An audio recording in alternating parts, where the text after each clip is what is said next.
Hi, hello, ನಮಸ್ಕಾರ ಸ್ನೇಹಿತರೆ. ಸ್ನೇಹಿತರೆ ಎಲ್ಲರೂ ಹೇಗಿದ್ದೀರಾ? ಐ ಹೋಪ್ ಎಲ್ಲರೂ ಚೆನ್ನಾಗಿದ್ದೀರಾ ಅಂತೇಳಿ ಭಾವಿಸ್ತಾ ಇವತ್ತಿನ ಹೊಸ ವಿಡಿಯೋಗೆ ನಿಮ್ಮೆಲ್ಲರಿಗೂ ಸುಸ್ವಾಗತ ಸ್ನೇಹಿತರೆ. ಸ್ನೇಹಿತರೆ, ಇವತ್ತಿನ ವಿಡಿಯೋದ ಟಾಪಿಕ್ ಬಂದು ಹೆಣ್ಮಕ್ಳುಗಳು ಮದುವೆಗೆ ಮುಂಚೆ ತಿಳ್ಕೊಳ್ಬೇಕಾದಂಥ ಕೆಲವೊಂದು ಸತ್ಯಗಳು, ವಿಚಾರಗಳು ಏನು ಅಂತೇಳಿ ನಾನು ಈ ವಿಡಿಯೋದಲ್ಲಿ ತಿಳಿಸ್ಕೊಡ್ತೀನಿ. ಇವತ್ತು ಸಾಕಷ್ಟು ಜನ ನಾವು ನೋಡ್ತಿರ್ಬೋದು, ಇವತ್ತಿನ ಜನ್ರೇಷನಲ್ಲಿ ಒಂದು ಸಣ್ಣ ಪುಟ್ಟ ವಿಚಾರಗಳಿಗೂ ಜಗಳ ಆಗಿ, ಮನಸ್ತಾಪ ಆಗಿ, ಸಂಬಂಧ ಹಾಳಾಗಿ ಡೈವರ್ಸ್ ತನಕ ಹೋಗ್ತಾ ಇದೆ. ಇದರಲ್ಲಿ ಹೆಣ್ಮಕ್ಳು ಒಬ್ಬರದೇ ಅಂತಲ್ಲ, ಗಂಡು ಮಕ್ಳದ್ದು ಕೂಡ ಪಾತ್ರ ಇರುತ್ತೆ. ಅವರು ಕೂಡ ಕೆಲವೊಂದು ತಪ್ಪುಗಳನ್ನ ಮಾಡ್ತಾರೆ. ಆದರೆ ಈ ವಿಡಿಯೋದಲ್ಲಿ ವಿಶೇಷವಾಗಿ ಹೆಣ್ಣುಮಕ್ಳುಗಳು ಏನೇನು ಜವಾಬ್ದಾರಿ ಇರುತ್ತೆ, ಅವರು ಏನೇನು ವಿಷಯಗಳನ್ನ ಅರ್ಥಕೊಂಡಿರಬೇಕು, ಗಂಡನ ಮನೆಗೆ ಹೋಗೋಕ್ಕೆ ಮುಂಚೆ ಅತ್ತೆ ಮನೇಲಿ ಬಾಳಬೇಕಾದ್ರೆ ಏನೇನು ವಿಷಯಗಳನ್ನ ಅರ್ಥಕೊಂಡಿರಬೇಕು, ಯಾವ ರೀತಿ ಇರಬೇಕು, ಮತ್ತು ಯಾವ ರೀತಿ ಸಮಸ್ಯೆಗಳು ಬರ್ತವೆ, ಆ ಸಮಸ್ಯೆಗಳು ಬರದೇ ಇರೋ ಥರ ಅದಕ್ಕೇನು ಪರಿಹಾರಗಳು, ಎಲ್ಲದನ್ನು ಕೂಡ ನಾನು ಈ ವಿಡಿಯೋದಲ್ಲಿ ತಿಳಿಸ್ತಾ ಹೋಗ್ತೀನಿ.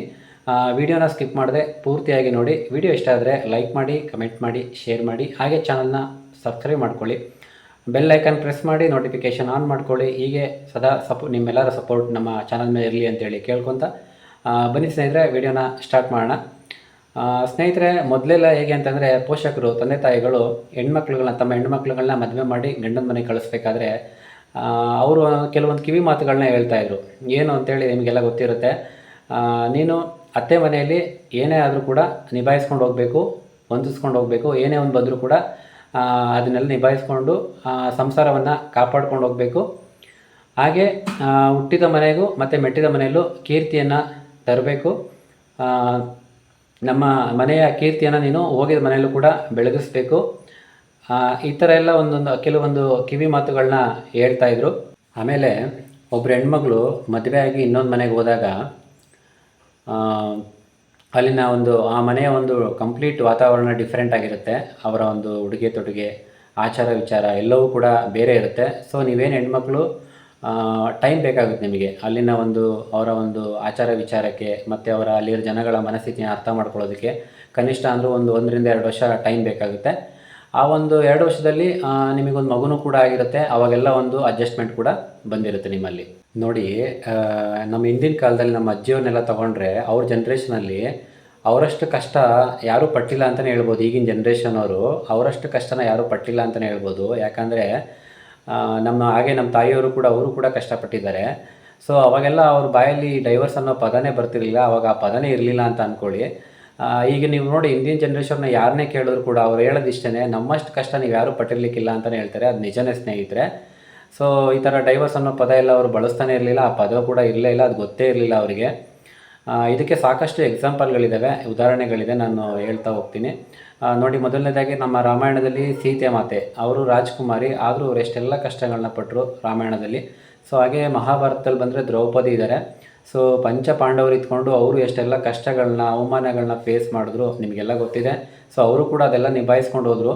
ಸೊ ಇದೆಲ್ಲ ನಮಗೆ ಏನು ತಿಳಿಸುತ್ತೆ ಅಂತ ಅಂದರೆ, ಕಷ್ಟಗಳು ಮನುಷ್ಯನಿಗೆ ಬಂದೇ ಬರುತ್ತೆ. ಆದರೆ ತಾಳ್ಮೆ ಅನ್ನೋದು ಭಾಳ ಮುಖ್ಯ. ಎಸ್ಪೆಷಲಿ ನಾನು ಈ ವಿಡಿಯೋದಲ್ಲಿ ತಿಳಿಸ್ತಾ ಇರೋದು ಹೆಣ್ಮಕ್ಳಿಗೋಸ್ಕರ. ಸೊ ಅವ್ರಿಗೇನು ಹೇಳೋದಂದರೆ, ಕಷ್ಟಗಳು ಬಂದೇ ಬರುತ್ತೆ. ಸೊ ನಿಮ್ಮಲ್ಲಿ ಪೇಷನ್ಸು, ತಾಳ್ಮೆ ಅನ್ನೋದು ಇರಲೇಬೇಕಾಗುತ್ತೆ ಸ್ನೇಹಿತರೆ.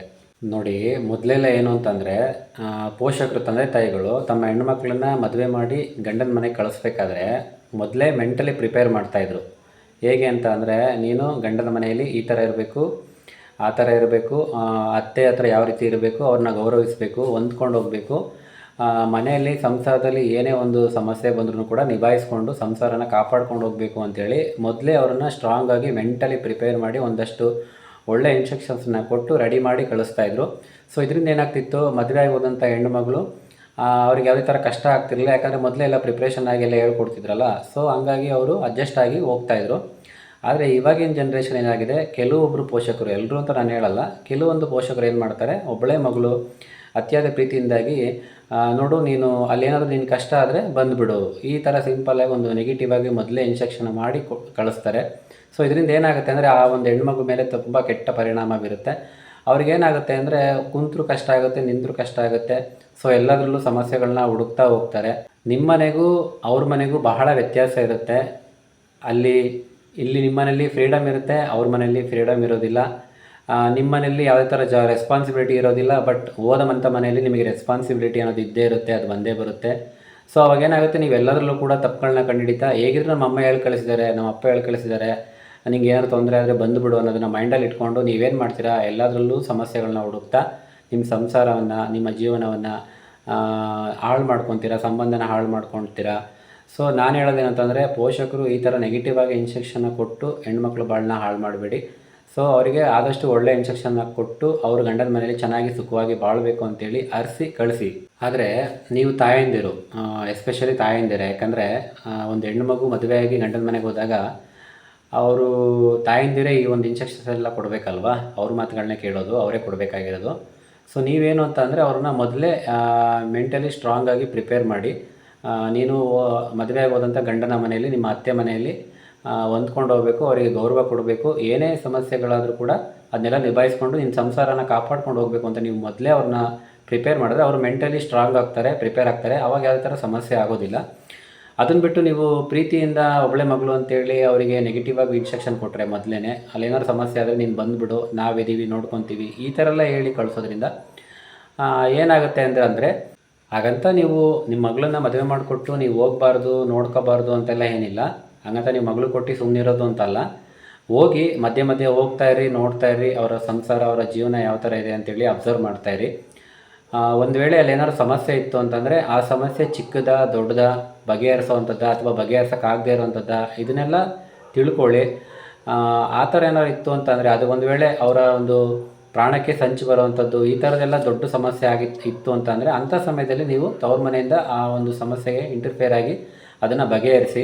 ಅದನ್ನು ಬಿಟ್ಟು ನೀವು ಸಣ್ಣ ಪುಟ್ಟ ವಿಷಯಕ್ಕೆಲ್ಲ ಇಂಟರ್ಫಿಯರ್ ಆಗಿ ನೀವು ಅದರಲ್ಲಿ ತಲೆ ತೋರಿಸ್ತಾ ಇದ್ದರೆ ಅಲ್ಲಿ ನಿಮಗೆ ಪ್ರಾಬ್ಲಮ್ಸ್ ಸ್ಟಾರ್ಟ್ ಆಗುತ್ತೆ. ವಿಚ್ಛೇದನೆ ಅಂದರೆ ಡೈವರ್ಸು. ಸ್ನೇಹಿತರೆ, ನೀವು ಇತ್ತೀಚಿನ ದಿನಗಳಲ್ಲಿ ಈಗಿನ ಜನ್ರೇಷನಲ್ಲಿ ನೋಡ್ತಿರ್ಬೋದು, ಡೈವರ್ಸ್ ಕೇಸ್ಗಳು ಜಾಸ್ತಿನೇ ಇದೆ. ಏನಿಲ್ಲ 6 ಮಂತ್ಸಿಗೆ 4 ಮಂತ್ಸಿಗೆಲ್ಲ ಡೈವರ್ಸ್ ಕೇಸ್ಗಳಾಗ್ತಾಯಿದೆ. ಏನಕ್ಕೆ ಅಂದರೆ ಪರಸ್ಪರ ಹೊಂದಾಣಿಕೆ ಇಲ್ಲ, ಈ ಥರ ಸಮಸ್ಯೆಗಳು. ಯಾಕೆ ಮೊದಲೇ ಆಗಿನ ಜನ್ರೇಷನೆಲ್ಲ ಈ ಒಂದು ಡೈವರ್ಸ್ ಪದನೇ ಇರಲಿಲ್ಲ. ಸೊ ಎಲ್ಲ ಚೆನ್ನಾಗೇ ಇದ್ದರು, ಹೊಂದಾಣಿಕೆ ಇತ್ತು, ಎಲ್ಲ ಚೆನ್ನಾಗಿತ್ತು ಸಂಸಾರ. ಆದರೆ ಇವಾಗಿನ ಜನ್ರೇಷನಲ್ಲಿ ಯಾಕೆ ಈ ಥರ ಆಗ್ತಾಯಿದೆ, ಹೊಂದಾಣಿಕೆ ಅನ್ನೋದೇ ಇಲ್ಲ, ಡೈವರ್ಸ್ ಕೇಸ್ಗಳು ಜಾಸ್ತಿ ಆಗ್ತಿದೆ ಅಂದರೆ ಅದಕ್ಕೊಂದಷ್ಟು ಕೆಲವೊಂದು ಕಾರಣಗಳಿದೆ. ಅದು ನಾನು ಹೇಳ್ತಾ ಬರ್ತೀನಿ ನೋಡಿ. ಮೊದಲನೇದು ಕಮಿಟ್ಮೆಂಟು ಅಂದರೆ ಬದ್ಧತೆ. ನೋಡಿ ಸ್ನೇಹಿತರೆ, ಮನುಷ್ಯನ ನೇಚರ್ ಹೇಗೆ ಅಂತ ಅಂದರೆ, ನಮಗೆ ಯಾವುದಾದ್ರು ಒಂದು ವಸ್ತು ಇಷ್ಟ ಆಯಿತು ಅಂದರೆ ಆ ವಸ್ತುನ ಪಡ್ಕೊಳ್ಳೋದ್ವರೆಗೂ ನಮಗೆ ನೆಮ್ಮದಿ ಇರೋಲ್ಲ, ನಿದ್ದೆ ಇರೋದಿಲ್ಲ. ಸೊ ಒಂದು ಶರ್ಟ್ ನೋಡಿರ್ತೀನಿ, ಅದ್ರ ಕಲರ್ ಚೆನ್ನಾಗಿರುತ್ತೆ, ಇಷ್ಟ ಆಗಿರುತ್ತೆ. ಸೊ ಅದನ್ನು ಪಡ್ಕೊಳ್ಳೋವರೆಗೂ ನನಗೆ ಸಮಾಧಾನ ಇರೋಲ್ಲ, ನೆಮ್ಮದಿ ಇರೋಲ್ಲ. ನಾನೇನು ಮಾಡ್ತೀನಿ, ಆ ಶರ್ಟನ್ನ ಪರ್ಚೇಸ್ ಮಾಡ್ತೀನಿ, ಒಂದು ದಿವಸ ವೇರ್ ಮಾಡ್ತೀನಿ, ಆಮೇಲೆ ಏನು ಮಾಡ್ತೀನಿ, ಅದನ್ನು ಬಿಚ್ಚೆಲ್ಲ ಒಂದು ಕಡೆ ಹಾಕ್ತೀನಿ. ಸೊ ಇಲ್ಲಿ ಏನು ಅಂತಂದರೆ, ಒಂದು ವಸ್ತುನ ಪಡ್ಕೊಂಡ್ಮೇಲೆ ಅದನ್ನು ಕಾಪಾಡ್ಕೊಳ್ಳೋವಂಥ ಒಂದು ಬದ್ಧತೆ, ಕಮಿಟ್ಮೆಂಟ್ ನನ್ನ ಹತ್ರ ಇಲ್ಲ. ಸೊ ಹಾಗೆಯೇ ಇಲ್ಲೇನಾಗುತ್ತೆ ಅಂದರೆ, ಹೆಣ್ಣುಮಕ್ಕಳಿಗೆ ಅವ್ರನ್ನ ಮದುವೆ ಆಗೋ ತನಕ ಯಾವ ಥರ ಇರ್ತಾರೆ ಅಂತಂದರೆ, ಒಂದು ಕಮಿಟ್ಮೆಂಟು ಚೆನ್ನಾಗಿ ಫಾಲೋ ಅಪ್ ಮಾಡ್ತಾರೆ. ಹಾಗೆ ಟೈಮು, ಅವರು ಹೇಳಿದ ಟೈಮ್ಗೆ ಬರ್ತಾರೆ, ಆ ಹೆಣ್ಮಕ್ಳು ಹೇಳಿದ ಟೈಮ್ಗೆ ಬರ್ತಾರೆ. ಮತ್ತು ಅವ್ರಿಗೆ ಬೇಕಾದಂಥ ಐಸ್ ಕ್ರೀಮ್ ಆಗಿರ್ಬೋದು, ಚಾಕ್ಲೇಟ್ ಆಗಿರ್ಬೋದು, ತಿನಿಸುಗಳು ಏನೇನು ಬೇಕೋ ಅದೆಲ್ಲ ಕೊಡಿಸ್ತಾರೆ. ಹಾಗೆ ಅವ್ರ ಬರ್ತಡೇ ನೆನ್ಪಿಟ್ಕೊತಾರೆ, ಬರ್ತಡೇನ ಜೋರಾಗಿ ಸೆಲೆಬ್ರೇಟ್ ಮಾಡ್ತಾರೆ. ಇದೆಲ್ಲ ಮಾಡಿ ಅವ್ರನ್ನ ಖುಷಿ ಪಡಿಸ್ತಾರೆ. ನೀವೇನು ಮಾಡ್ತೀರಾ ಹೆಣ್ಮಕ್ಳು, ನನ್ನ ಜೀವನ ಇದೇ ಥರ ಲೈಫ್ ಲಾಂಗ್ ಇದೇ ಥರ ಇರುತ್ತೆ ಅಂತ ಅಂದ್ಕೊಂಡು ನೀವು ಆ ಒಂದು ಇಂಟೆನ್ಷನಲ್ಲಿ ಇರ್ತೀರ. ಸೊ ನೀವೇನಾದ್ರು ಆ ಥರ ಒಂದು ಆಸೆ ಇಟ್ಕೊಂಡಿದ್ರೆ ಅದು ನಿಮ್ಮ ಮೂರ್ಖತನ. ಯಾಕಂದರೆ ಎಲ್ಲರೂ ಕೂಡ ಆ ರೀತಿ ಇರೋದಿಲ್ಲ. ಕೆಲವರು ಮಾತ್ರ ಈ ಒಂದು ಕಮಿಟ್ಮೆಂಟನ್ನು ಚೆನ್ನಾಗೇ ಫಾಲೋ ಅಪ್ ಮಾಡ್ತಾರೆ. ಮದುವೆಗೆ ಮುಂಚೆ ಆದರೂ ಸರಿ, ಮದುವೆ ಆದಮೇಲೂ ಕೂಡ ಈ ಒಂದು ಕಮಿಟ್ಮೆಂಟ್ನ ಫಾಲೋ ಅಪ್ ಮಾಡ್ತಾರೆ, ಇಲ್ಲ ಅಂತ ನಾನು ಹೇಳಲ್ಲ. ಆದರೆ ತುಂಬ ಜನ ಇದನ್ನು ಫಾಲೋ ಅಪ್ ಮಾಡಲ್ಲ. ಮದುವೆಗೆ ಮುಂಚೆ ಎಷ್ಟು ಕಮಿಟ್ಮೆಂಟ್ ಫಾಲೋ ಮಾಡ್ತಾರೋ ಮದುವೆ ಆದ ನಂತರ ಇದು ಗ್ರ್ಯಾಜುವಲ್ ಆಗಿ ಕಡಿಮೆ ಆಗ್ತಾ ಬರುತ್ತೆ, ಇಂಟ್ರೆಸ್ಟ್ ಹೋಗುತ್ತೆ, ಉದಾಸೀನತೆ ಶುರು ಆಗುತ್ತೆ. ಅವಾಗ ಏನಾಗುತ್ತೆ, ಈ ಸಂಬಂಧಗಳಲ್ಲಿ ಬಿರುಕು, ಒಂದು ಸಮಸ್ಯೆ ಅನ್ನೋದು ಉದ್ಭವ ಆಗುತ್ತೆ. ಇಲ್ಲಿ ನೀವು ಹೆಣ್ಮಕ್ಳುಗಳನ್ನ ಹೊಗಳಬೇಕು. ಯಾವ ಥರ ಅಂದರೆ ಕವಿಗಳ ಥರ. ಸೊ ಅದು ನಿಮಗೆ ಬರಲ್ಲ, ಗಂಡಸರಿಗೆ ಆಗಲ್ಲ. ಯಾಕೆ ಅಂತ ಅಂದರೆ ಎಲ್ಲರೂ ಕೂಡ ಕವಿಗಳಾಗಕ್ಕಾಗಲ್ಲ, ಸಾಧ್ಯ ಇಲ್ಲ, ಗೊತ್ತಲ್ವಾ? ಯಾಕಂದರೆ ಅವರ ಬ್ರೈನ್ ನೆಟ್ವರ್ಕೇ ಹಂಗೆ. ಅವರು ಏನಂತ ಅಂದರೆ ಆ ಒಂದು ನೆಟ್ವರ್ಕ್ ಏರಿಯಾನ ಚೆನ್ನಾಗಿ ಆ್ಯಕ್ಟಿವೇಟ್ ಮಾಡ್ಕೊಂಡಿರ್ತಾರೆ. ಸೊ ಹಾಗಾಗಿ ಎಲ್ಲರೂ ಕೂಡ ಕವಿಗಳಾಗಕ್ಕಾಗಲ್ಲ. ಅದರಲ್ಲೂ ಹೆಣ್ಮಕ್ಳನ್ನ ಹೊಗಳೋಂಥ, ವರ್ಣನೆ ಮಾಡುವಂಥ ಕವಿಗಳು ದಳ್ಳೆಣಿಕೆ ಅಷ್ಟೇ ಇರೋದು. ಸೊ ಇಲ್ಲಿ ಏನಂತ ಅಂದರೆ, ಹೆಣ್ಮಕ್ಳಿಗೆ ಏನಂತ ಅಂದರೆ ಅವ್ರನ್ನ ಮೇಲಿಂದ ಕೆಳಗೆ ಅಂದರೆ ಅವರ ಸೌಂದರ್ಯವನ್ನು, ಅಲಂಕಾರವನ್ನು, ಕಣ್ಣು, ಕಿವಿ, ಮೂಗು, ಬಾಯಿ ಎಲ್ಲವನ್ನು ಕೂಡ ವರ್ಣಿಸಿ ರಂಬೆ, ಊರ್ವಶೆ, ಮೇನಕೆಗೆ ಹೋಲಿಸಿ ಹೊಗಳಬೇಕು. ಆ ಥರ ಒಂದು ಆಸೆನ ಇಟ್ಕೊಂಡಿರ್ತಾರೆ, ವರ್ಣಿಸ್ಬೇಕು. ಸೊ ಅದು ನಿಮ್ಮಲ್ಲಿ ಆಗಲ್ಲ, ಬರೋಲ್ಲ ಅಂತ ಅಂದಾಗ ಅಲ್ಲೇನಾಗುತ್ತೆ, ಪೂರ್ ಕಮ್ಯುನಿಕೇಷನು, ಇದರಿಂದನೂ ಕೂಡ ಸಂಸಾರದಲ್ಲಿ ಬಿರುಕು, ಸಮಸ್ಯೆ ಉಂಟಾಗುತ್ತೆ. ಈ ಹೆಣ್ಮಕ್ಳು ಹೆಂಗೆ ಅಂತ ಅಂದರೆ, ಇಷ್ಟೇ ಇರೋದನ್ನು ಇಷ್ಟು ಉದ್ದ ಮಾಡಿ ಹೇಳ್ತಾರೆ. ನಿಮ್ಗೆ ಗೊತ್ತಿರ್ಬೋದು, ಅವ್ರು ಯಾವ್ದಾರ ಒಂದು ವಸ್ತು ಬಗ್ಗೆ ಆಗಲಿ ಅಥವಾ ಜಾಗದ ಬಗ್ಗೆ ವರ್ಣನೆ ಮಾಡ್ತಾರೆ ಅಂತ ಅಂದರೆ ದೊಡ್ಡದಾಗಿ ಹೇಳ್ತಾರೆ. ಅಲ್ಲಿ ಹೋಗಿದ್ದೆ, ಅಲ್ಲಿ ಆ ಥರ ಇತ್ತು, ಇಲ್ಲಿ ಈ ಥರ ಇತ್ತು, ಆ ಜಾಗ ಆಗಿದೆ, ಈ ಜಾಗ ಈ ಥರ ಇದೆ ಅಂತೆಲ್ಲ ವಿಸ್ತಾರವಾಗಿ ಹೇಳ್ತಾರೆ. ಆದರೆ ನಾವು ಗಂಡಸರು ಹಂಗೆ ಹೇಳಲ್ಲ. ಇಷ್ಟು ಉದ್ದ ಇರೋದನ್ನು ಇಷ್ಟು ಮಾಡಿ ಒಂದೇ ವರ್ಡಲ್ಲಿ ಹೇಳ್ಬಿಟ್ಟು ಮುಗಿಸ್ಬಿಡ್ತೀವಿ ಚಾಪ್ಟ್ರನ್ನ. ಸೊ ಹೆಣ್ಮಕ್ಳಿಗೆ ಏನಂದರೆ ತುಂಬ ಆಸೆ ಇಟ್ಕೊಂಡಿರ್ತಾರೆ, ಎಕ್ಸ್ಪೆಕ್ಟೇಷನ್ ಇಟ್ಕೊಂಡಿರ್ತಾರೆ, ನನ್ನನ್ನು ಚೆನ್ನಾಗಿ ವರ್ಣನೆ ಮಾಡಬೇಕು, ಹೊಗಳಬೇಕು ಅಂತೆಲ್ಲ ಆಸೆ ಇಟ್ಕೊಂಡಿರ್ತಾರೆ. ಆದರೆ ನಾವೇನು ಮಾಡ್ತೀವಿ, ಒಂದೇ ವರ್ಡಲ್ಲಿ ನೀನು ಚೆನ್ನಾಗಿ ಕಾಣ್ತಿದ್ಯಾ ಅಂತೇಳಿ ಮುಗಿಸ್ಬಿಡ್ತೀವಿ, ಕ್ಲೋಸು.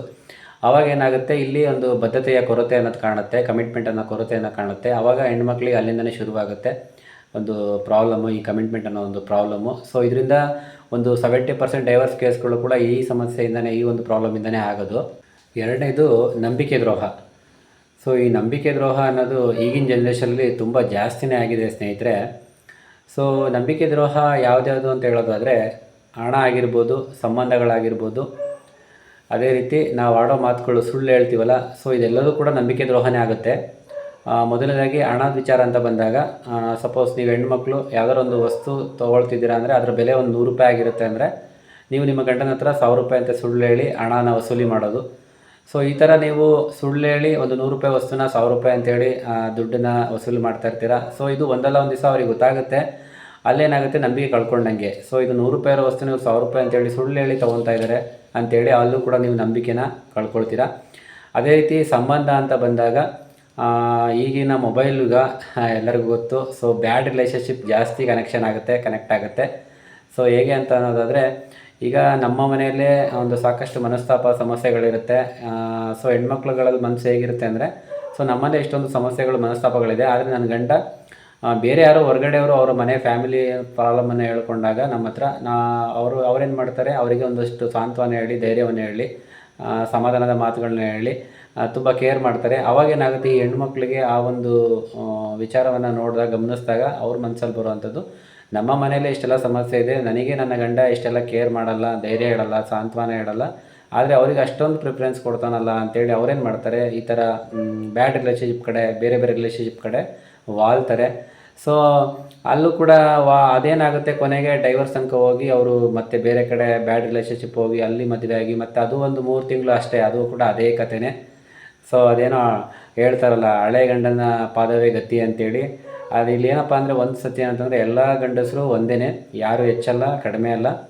ಸೊ ಅವನ್ನ ಸಮಯ ಸಂದರ್ಭಕ್ಕೆ ತಕ್ಕಂತೆ ಕೆಲವರು ಸ್ವಲ್ಪ ಮಾನವೀಯತೆ, ಹ್ಯುಮ್ಯಾನಿಟಿ ದೃಷ್ಟಿಯಿಂದ ಚೆನ್ನಾಗಿ ಬಿಹೇವ್ ಮಾಡಿರ್ತಾರೆ, ಸಾಂತ್ವನ ಹೇಳಿರ್ತಾರೆ. ಸೊ ನೀವು ಹೆಣ್ಣುಮಕ್ಳುಗಳು ಅದನ್ನು ಅರ್ಥಕೊಳ್ಳದಲ್ಲೇ ಆತುರ ನಿರ್ಧಾರ ತೊಗೊಂಡು ತಪ್ಪಾಗಿ ಏನೇನೋ ಕೆಟ್ಟ ಆಲೋಚನೆಗಳನ್ನ ಮಾಡಿಕೊಂಡು ನಿಮ್ಮ ಬದುಕನ್ನು, ನಿಮ್ಮ ಜೀವನವನ್ನು ಹಾಳು ಮಾಡ್ಕೊಳ್ತೀರಾ. ಸೊ ಈ ಥರ ಒಂದು ತಪ್ಪು ನಿರ್ಧಾರಗಳನ್ನ, ಕೆಟ್ಟ ಹೆಜ್ಜೆಗಳನ್ನ ಇಡಬೇಡಿ. ಸ್ವಲ್ಪ ಆಲೋಚನೆ ಮಾಡಿ. ತಾಳ್ಮೆ ಅನ್ನೋದು ಭಾಳ ಮುಖ್ಯ. ಸೊ ಈ ಥರದಿಂದಾಗಿ ಕೂಡ ನಮ್ಮ ಒಂದು ಸಂಬಂಧ ಹಾಳಾಗುತ್ತೆ ಸ್ನೇಹಿತರೆ. ನೀವು ನೋಡಿರ್ಬೋದು, ಈ ದೊಡ್ಡ ದೊಡ್ಡ ಸೆಲೆಬ್ರಿಟಿಗಳು, ಫಿಲಮ್ ಸ್ಟಾರ್ಗಳು, ಇವರೆಲ್ಲ ಏನು ಗೊತ್ತಾ, ಒಂದೊಂದೇ ಮದುವೆ ಅಂತಲ್ಲ, 2-3 ಮದುವೆ ಈ ಥರ ಎಲ್ಲ ಆಗಿರ್ತಾರೆ. ತುಂಬ ಜನ ಇದ್ದಾರೆ ಆ ಥರ. ಸೊ ಅಲ್ಲಿ ಏನಪ್ಪ ಅಂದರೆ, ಇದೇ ಸಮಸ್ಯೆ, ಇದೇ ಥರ ಒಂದು ನಂಬಿಕೆ ದ್ರೋಹ ಒಂದು ಸಮಸ್ಯೆ, ಈ ಥರ ಒಂದು ಇದನ್ನು ಫೇಸ್ ಮಾಡಿರ್ತಾರೆ. ಸೊ ಸಾಯ್ಬೇಕಾದ್ರೆ ಒಂಟಿಯಾಗೇ ಸಾಯ್ತಾರೆ. ಸೊ ಈ ನಂಬಿಕೆ ದ್ರೋಹದಿಂದ ಏನಾಗುತ್ತೆ, ನಮ್ಮ ಒಂದು ಸಂಬಂಧ, ನಮ್ಮ ಒಂದು ಸಂಸಾರ ಹಾಳಾಗುತ್ತೆ. ಅದೇ ರೀತಿ ಸುಳ್ಳು ಹೇಳೋದು, ಸುಳ್ಳು ಹೇಳಿ ಒಂದು ಹುಡುಗಿನ ಮದುವೆ ಆಗೋದು, ನಾನು ದೊಡ್ಡ ಕೆಲಸದಲ್ಲಿದ್ದೀನಿ ಅಂತೇಳಿ ಸುಳ್ಳು ಹೇಳಿ ಮದುವೆ ಆಗೋದು. ಸೊ ಅದು ಒಂದಲ್ಲ ಒಂದು ದಿವಸ ನಿಜ ಆಚೆ ಬರುತ್ತಲ್ಲ, ಸತ್ಯ ಬೆಳಕಿಗೆ ಬರಲೇಬೇಕಲ್ಲ. ಸೊ ಅದರಿಂದನೂ ಕೂಡ ನಮ್ಮ ಸಂಬಂಧ, ಸಂಸಾರ ಹಾಳಾಗುತ್ತೆ ಸ್ನೇಹಿತರೆ. ಸೊ ಈ ಎಲ್ಲ ತಪ್ಪು ನಿರ್ಧಾರಗಳು, ತಪ್ಪು ಹೆಜ್ಜೆಗಳನ್ನ ಇಡಬಾರ್ದು. ಅದರಲ್ಲಿ ಎಸ್ಪೆಷಲಿ ಹೆಣ್ಣುಮಕ್ಳುಗಳು ಇದ್ರ ಬಗ್ಗೆ ತುಂಬ ಕೇರ್ ತೊಗೋಬೇಕಾಗುತ್ತೆ. ನೆಕ್ಸ್ಟು 3ನೇದು ಆರ್ಗ್ಯುಮೆಂಟು. ಸೊ ಸ್ನೇಹಿತರೆ, ಇದು ಇಂಪಾರ್ಟೆಂಟು. ವಾದ ಪ್ರತಿವಾದ, ಆರ್ಗ್ಯುಮೆಂಟ್ ಮಾಡೋದ್ರಿಂದ ಸೊ ಇದರಿಂದ ಏನಾಗುತ್ತೆ, 50% ಡೈವರ್ಸ್ ಕೇಸ್ಗಳೇ ಆಗೋವಂಥದ್ದು. ಸೊ ಇದು ಆ ಒಂದು ಹಂತಕ್ಕೆ ಹೋಗಿ ನಿಲ್ಲುತ್ತೆ. ಸೊ ಏನಪ್ಪ ಅಂದರೆ, ಸಣ್ಣ ಸಣ್ಣ ವಿಚಾರಕ್ಕೂ ಕೂಡ ಆರ್ಗ್ಯುಮೆಂಟ್ ಮಾಡೋವಂಥದ್ದು, ವಾದಗಳು ಮಾಡೋವಂಥದ್ದು, ಇಬ್ಬರೂ ಕೂಡ, ಗಂಡು ಹೆಣ್ಣು. ಎದಕ್ಕೆ ಬೇಕು, ಏನಕ್ಕೆ ವಾದಗಳನ್ನ ಮಾಡ್ತೀರಾ? ಸೊ ಇದು ಡೈವರ್ಸ್ ಅಲ್ಲಿ ತನಕ, ಈ ಸಣ್ಣ ಸಣ್ಣ ವಿಚಾರಕ್ಕೂ ನೀವು ಆರ್ಗ್ಯುಮೆಂಟ್ ಮಾಡ್ತಾ ಇರೋದ್ರಿಂದ ಈ ಒಂದು ದೊಡ್ಡ ಕ್ಲ್ಯಾಶ್ ಆಗಿ, ಜಗಳ ಆಗಿ, ಇದು ಡೈವರ್ಸ್ ತನಕ ಹೋಗಿ ನಿಲ್ಲುತ್ತೆ ಇದು. ಸೊ ಇದು ಬೇಕಾ, ನಮಗೆ ಅವಶ್ಯಕತೆ ಇದೆಯಾ? ಸಣ್ಣ ಸಣ್ಣ ವಿಚಾರಕ್ಕೂ ಕೂಡ ಆರ್ಗ್ಯುಮೆಂಟ್ ಮಾಡುವಂಥದ್ದು ಇಬ್ಬರು ಕೂಡ ಪರಸ್ಪರ. ಈಗ ನಾನೇ ಬೇರೆ, ನೀವೇ ಬೇರೆ, ನನ್ನ ಅಭಿರುಚಿನೇ ಬೇರೆ ಇರುತ್ತೆ, ನಿಮ್ಮ ಅಭಿರುಚಿನೇ ಬೇರೆ ಇರುತ್ತೆ, ಕಂಪ್ಲೀಟ್ ಡಿಫ್ರೆಂಟಾಗಿರುತ್ತೆ. ಸೊ ನಿಮಗಿಷ್ಟ ಆಗಿದ್ದು ನನಗಿಷ್ಟ ಆಗಬೇಕು ಅಂತ ಏನಿಲ್ಲ ಅಲ್ವಾ? ನಿಮಗಿಷ್ಟ ಆಗಿದ್ದು ನಿಮಗೆ, ನನಗಿಷ್ಟ ಆಗಿದ್ದು ನನಗೆ, ಫೈನ್. ಸೊ ಈ ವಿಚಾರಕ್ಕೇ ಎಷ್ಟೋ ಜನ ಗಂಡು ಹೆಣ್ಣುಗಳು, ಗಂಡ ಹೆಂಡ್ತಿ ಆರ್ಗ್ಯುಮೆಂಟ್ ಮಾಡ್ತಾ ಇದು ಎಲ್ಲಿಗೆ ಅಂದರೆ ದೊಡ್ಡ ಜಗಳ ಆಗಿ, ಇಲ್ಲಿಂದ ಏನಾಗುತ್ತೆ, ಒಂದು ಗ್ಯಾಪ್ ಅನ್ನೋದು ಸ್ಟಾರ್ಟ್ ಆಗ್ತಾ ಹೋಗುತ್ತೆ ನಿಮ್ಮಲ್ಲಿ. ಸೊ ಅಂಥ ಟೈಮಲ್ಲಿ ಏನಪ್ಪ ಅಂದರೆ ಯಾರಾದರೂ ಒಬ್ಬರು ಸೈಲೆಂಟ್ ಆಗಬೇಕು. ಈವನ್ ಗಂಡ ಆಗಿರ್ಬೋದು ಅಥವಾ ಹೆಂಡತಿ ಆಗಿರ್ಬೋದು, ಯಾರಾದರೂ ಒಬ್ಬರು ಸೈಲೆಂಟ್ ಆದರೆ, ಸಮಾಧಾನವಾಗಿದ್ದರೆ, ತಾಳ್ಮೆಯಿಂದ ಇದ್ದರೆ ಈ ಒಂದು ಸಮಸ್ಯೆ ಏನಿದೆ ತಿಳಿಯಾಗ್ತಾ ಹೋಗುತ್ತೆ, ಗ್ರ್ಯಾಜುಯಲಾಗಿ ತಿಳಿಯಾಗ್ತಾ ಹೋಗುತ್ತೆ. ಅದನ್ನು ಬಿಟ್ಟು ನೀವಿಬ್ಬರು ಒಂದೇ ಸಮ ವಾದಗಳು ಪ್ರತಿವಾದಗಳು ಮಾಡ್ಕೊತ ಹೋದರೆ ಈ ಸಮಸ್ಯೆ ದೊಡ್ಡದಾಗುತ್ತೆ ಸ್ನೇಹಿತರೆ. ನೋಡಿ ಏನಂತ ಅಂದರೆ, ಈಗ ನಮ್ಮಲ್ಲಿ ಬೆರಳುಗಳು ನಮ್ಮ ಕೈಯಲ್ಲಿರುವಂಥ ಬೆರಳುಗಳೆಲ್ಲ ಒಂದೇ ಸಮ ಇಲ್ಲ ಅಂತ ಅಲ್ವಾ? ಅದೇ ರೀತಿ ನಾವೆಲ್ಲರೂ ಕೂಡ ಒಂದೇ ಥರ ಇಲ್ಲ. ಸೊ ಈಗ ನನಗೆ ಎಕ್ಸಾಂಪಲ್ ನೋಡಿ, ಈಗ ನಮಗೇನೆಂದರೆ ನಮ್ಮ ಮನೆಯಲ್ಲಿ ಕೆಲವೊಂದನ್ನು ಕಲಿಸಿರ್ತಾರೆ, ಕೆಲವೊಂದನ್ನು ಕಲಿಸಿರಲ್ಲ. ನಾವು ಬೆಳೆದಿರೋಂಥ ವಾತಾವರಣನೇ ಬೇರೆ ಇರುತ್ತೆ. ಎಕ್ಸಾಂಪಲಾಗಿ ಒಬ್ಬ ಗಂಡ ಏನು ಮಾಡ್ತಾನೆ ಅಂತಂದರೆ, ಸ್ನಾನ ಮಾಡಿದ ತಕ್ಷಣ ಒಂದು ಟವಲ್ ತಂದುಬಿಟ್ಟು ಸೋಫಾ ಮೇಲೆ ಹಾಕುವಂಥದ್ದು, ಇದೊಂದು ಬ್ಯಾಡ್ ಹ್ಯಾಬಿಟ್ಟು. ಸೊ ಇದು ಹೆಣ್ಮಕ್ಳಿಗೆ ಇಷ್ಟ ಆಗಲ್ಲ. ಸೊ ಈ ವಿಚಾರಕ್ಕೆ ಇದನ್ನ ಏನು ಮಾಡ್ತಾರೆ, ದೊಡ್ಡದಾಗಿ ಜಗಳ ಮಾಡ್ತಿರ್ತಾರೆ, ಇಬ್ಬರಿಗೂ ವಾದ ಆಗ್ತಿರುತ್ತೆ. ಪ್ರತಿ ದಿವಸನೂ ಕೂಡ ಇದೇ ವಿಚಾರಕ್ಕೆ ಜಗಳ ಆಡ್ತಿರ್ತಾರೆ. ಸೊ ಏನಕ್ಕೆ ಜಗಳ ಆಡಬೇಕು? ಅದ್ರ ಬದಲು ನೀವೇ ಸಮಾಧಾನ ಆಗಿಬಿಟ್ಟು ಹೆಣ್ಮಕ್ಳು ಅದನ್ನು ಎತ್ತು ಒಣಗಾಕ್ಬಿಟ್ರೆ ಆಗೋಯ್ತಲ್ಲ. ಸೊ ಒಂದು ಸ್ವಲ್ಪ ದಿವಸ ಹೋದ್ಮೇಲೆ ಅವ್ರಿಗೆ ಅರ್ಥ ಆಗುತ್ತೆ, ಗಂಡನಿಗೂ ಕೂಡ ಅರ್ಥ ಆಗುತ್ತೆ. ಸೊ ಅವಳೇ ಎಲ್ಲ ಮಾಡ್ತಿದ್ದಾಳೆ ಪ್ರತಿ ದಿವಸ, ಸೊ ಇದನ್ನು ನಾನೇ ಮಾಡಬೇಕು ಅಂತೇಳಿ ಅವರೇ ಕಲ್ತ್ಕೊಂಡು ಅವರೇ ಮಾಡ್ತಾರೆ. ಸೊ ಅದನ್ನು ಬಿಟ್ಟು ನೀವೇನು ಮಾಡ್ತೀರಾ, ನನ್ನ ಗಂಡನಿಗೆ ಬುದ್ಧಿ ಕಲಿಸ್ಬೇಕು, ಪಾಠ ಕಲಿಸ್ಬೇಕು ಅಂತೇಳಿ ಜಗಳ ಆಡಿಬಿಟ್ಟು ಅವನು ಸರಿ ದಾರಿಗೆ ತರಬೇಕು ಅಂತೇಳಿ ನೀವು ಈ ಥರ ಎಲ್ಲ ಮಾಡ್ಲಿಕ್ಕೆ ಹೋಗ್ತೀರಾ. ಅದು ನೀವು ಮಾಡೋದು ಮೂರ್ಖತನ. ಸೊ ಇದರಿಂದ ಏನಾಗುತ್ತೆ ಅಂದರೆ ನಿಮ್ಮಲ್ಲಿ ಜಗಳಗಳು ಜಾಸ್ತಿಯಾಗಿ ಮನಸ್ತಾಪಗಳು ಬಂದು ನಿಮ್ಮ ಸಂಸಾರ ಕೂಡ ಹಾಳಾಗುತ್ತೆ. ಸೊ ಈ ಆರ್ಗ್ಯುಮೆಂಟ್ ಅನ್ನೋದು ಕೆಟ್ಟದು, ಇದು ಬೇಡ ಸ್ನೇಹಿತರೆ. ಇದು ಅವಶ್ಯಕತೆ ಇದೆಯಾ ಚಿಂತೆ ಮಾಡಿ, ಖಂಡಿತವಾಗ್ಲೂ ಇದು ಅವಶ್ಯಕತೆ ಇಲ್ಲ. ಸೊ ಇದೆಲ್ಲ ಮಾಡೋಕ್ಕೆ ಹೋಗಬೇಡಿ. ಸೊ ಇದಾಗಿತ್ತು ಸ್ನೇಹಿತರೆ ಇವತ್ತಿನ ಈ ಒಂದು ವಿಡಿಯೋದ ವಿಚಾರಗಳು. ಎಸ್ಪೆಷಲಿ ಹೆಣ್ಮಕ್ಳುಗಳು ಮದುವೆಗೆ ಮುಂಚೆ ತಿಳ್ಕೊಳ್ಬೇಕಾಗಿರೋ ವಿಚಾರಗಳು ಅಂತ ನಾನು ಹೇಳಿದೆ. ಸೊ ಹೆಣ್ಮಕ್ಳೇ ಅಂತಲ್ಲ, ಗಂಡು ಮಕ್ಕಳು ಕೂಡ ಕೆಲವೊಂದು ವಿಚಾರಗಳು ತಿಳ್ಕೊಬೇಕಾಗುತ್ತೆ, ಅವ್ರದ್ದು ಕೂಡ ಪಾತ್ರ ಇರುತ್ತೆ. ಸೊ ನಾನು ಈ ವಿಡಿಯೋದಲ್ಲಿ ವಿಶೇಷವಾಗಿ ಹೆಣ್ಮಕ್ಳಿಗೆ ಅಂತಲೇ ಹೇಳಿದ್ದೀನಿ. ಸೊ ಏನಪ್ಪ ಅಂದರೆ, ಮೊದಲನೇದಾಗಿ ಪೋಷಕರು ತಮ್ಮ ಹೆಣ್ಣು ಮಕ್ಕಳನ್ನು ಮದುವೆ ಮಾಡಿ ಗಂಡನ ಮನೆಗೆ ಕಳಿಸ್ಬೇಕಾದ್ರೆ ಮೊದಲೇ ಮೆಂಟಲಿ ಅವ್ರನ್ನ ಪ್ರಿಪೇರ್ ಮಾಡಿರಬೇಕು. ಯಾವ ಥರ ಇರಬೇಕು ಗಂಡನ ಮನೆ, ಅತ್ತೆ ಮನೇಲಿ ಅಂತೇಳೆಲ್ಲ ಪ್ರಿಪೇರ್ ಮಾಡಿ ಕಳಿಸ್ಬೇಕು. ಬ್ಯಾಡ್ ಇನ್ಸ್ಟ್ರಕ್ಷನ್ ಎಲ್ಲ ಕೊಟ್ಟು ಅವ್ರನ್ನ ಕಳಿಸ್ಬಾರ್ದು. ಅದೇ ರೀತಿ ಕಮಿಟ್ಮೆಂಟ್ ಅಂತ ಬಂದಾಗ ಕಮಿಟ್ಮೆಂಟ್ ಕೂಡ ಮಿಸ್ ಆಗಬಾರ್ದು. ಸೊ ಹೆಣ್ಮಕ್ಳುಗಳು ವಿಶೇಷವಾಗಿ ಈ ಕಮಿಟ್ಮೆಂಟ್ ಅನ್ನೋ ಒಂದು ಹೆಸರಲ್ಲಿ ನಿಮ್ಮ ಸಂಬಂಧವನ್ನು, ಸಂಸಾರವನ್ನು ಹಾಳು ಮಾಡ್ಕೊಂಬಿಡಿ. ಆಮೇಲೆ ಅದೇ ರೀತಿ ನಂಬಿಕೆ ದ್ರೋಹ, ಸೊ ಇದು ಇಂಪಾರ್ಟೆಂಟು. ಹಣದ ವಿಚಾರ ಆಗಿರ್ಬೋದು, ಸಂಬಂಧಗಳ ವಿಚಾರ, ಬ್ಯಾಡ್ ರಿಲೇಷನ್ಶಿಪ್ ಇದಾಗಿರ್ಬೋದು. ಅದೇ ರೀತಿ ಸುಳ್ಳು ಹೇಳೋದು, ಸೊ ಇದನ್ನೆಲ್ಲ ಮಾಡೋಕ್ಕೆ ಹೋಗಬೇಡಿ. ಇದರಿಂದನೂ ಕೂಡ ನಮಗೆ ಸಂಸಾರ ಹಾಳಾಗುತ್ತೆ. ನೆಕ್ಸ್ಟ್ ಫೈನಲ್ ಆರ್ಗ್ಯುಮೆಂಟು, ಇದು ಕೂಡ ತುಂಬ ವೆರಿ ವೆರಿ ಇಂಪಾರ್ಟೆಂಟು. ಸೊ ಈ ವಾದ ಮಾಡೋದ್ರಿಂದ ಏನೂ ಪ್ರಯೋಜನ ಇಲ್ಲ. ಯಾರಾದರೂ ಒಬ್ಬರು ಸಮಾಧಾನ ಆಗಿ, ತಾಳ್ಮೆಯಾಗಿ ನೀವೇ ಮಾಡಿ ಆ ಕೆಲಸನ, ಅದು ಮುಂದೆ ಒಂದು ದಿವಸ ಎಲ್ಲ ಸರಿ ಹೋಗುತ್ತೆ. ಸೊ ಇದರಿಂದ ಯಾವುದೇ ಥರ ಸಮಸ್ಯೆಗಳು ಉಂಟಾಗಲ್ಲ. ಅದು ಬಿಟ್ಟು ನೀವು ವಾದ ಮಾಡ್ತಾ ಕೂರ್ತೆ ಈ ಸಮಸ್ಯೆ ದೊಡ್ಡದಾಗಿ ಕೊನೆಗೆ ಡೈವರ್ಸ್ ಆಗಿ ನಿಮ್ಮ ಸಂಸಾರ, ಸಂಬಂಧ ಎಲ್ಲದೂ ಕೂಡ ಹಾಳಾಗುತ್ತೆ. ಸೊ ಇದಾಗಿತ್ತು ಈ ಎಲ್ಲ ಟಿಪ್ಸ್ಗಳನ್ನ ನೀವು ನಿಮ್ಮ ಜೀವನದಲ್ಲಿ ಅಳವಡಿಸ್ಕೊಂಡಿದ್ದಾಗಿದ್ದರೆ ನಿಮ್ಮ ಒಂದು ಸಂಸಾರ ಒಂದು ಸುಖ ಸಾಗರ ಅಂತಲೇ ಹೇಳ್ಬೋದು. ಸೊ ಎಲ್ಲರೂ ಕೂಡ ಈ ಒಂದು ಕ್ರಮಗಳನ್ನ ಅನುಸರಿಸ್ಕೊಂಡು ನಿಮ್ಮ ಒಂದು ಸಂಸಾರದಲ್ಲಿ ಎಲ್ಲರೂ ಕೂಡ ಖುಷಿಯಾಗಿ, ಸಂತೋಷವಾಗಿ ಬಾಳಿ ಅಂತೇಳಿ ಶುಭ ಹಾರೈಸ್ತಾ, ಎಲ್ಲರೂ ಕೂಡ ಭಗವಂತ ಒಳ್ಳೇದು ಮಾಡಲಿ ಅಂತ ಹೇಳ್ತಾ ಇಲ್ಲಿಗೆ ಈ ವಿಡಿಯೋನ ಮುಗಿಸ್ತಾ ಇದ್ದೀನಿ. ಯಾರೆಲ್ಲ ನನ್ನ ವಿಡಿಯೋನ ಪೂರ್ತಿಯಾಗಿ ನೋಡಿದರೆ ಎಲ್ಲರೂ ಕೂಡ ಧನ್ಯವಾದಗಳು. ನೆಕ್ಸ್ಟ್ ಇದೇ ಥರ ಒಂದು ಹೊಸ ಟಾಪಿಕ್ನೊಂದಿಗೆ, ಒಂದು ಹೊಸ ವಿಡಿಯೋದೊಂದಿಗೆ ನಾನು ನಿಮ್ಮ ಮುಂದೆ ಮತ್ತೆ ಬರ್ತೀನಿ ಸ್ನೇಹಿತರೆ. ಅಲ್ಲಿ ತನಕ ಎಲ್ರಿಗೂ ಬಾಯ್, ಟೇಕ್ ಕೇರ್.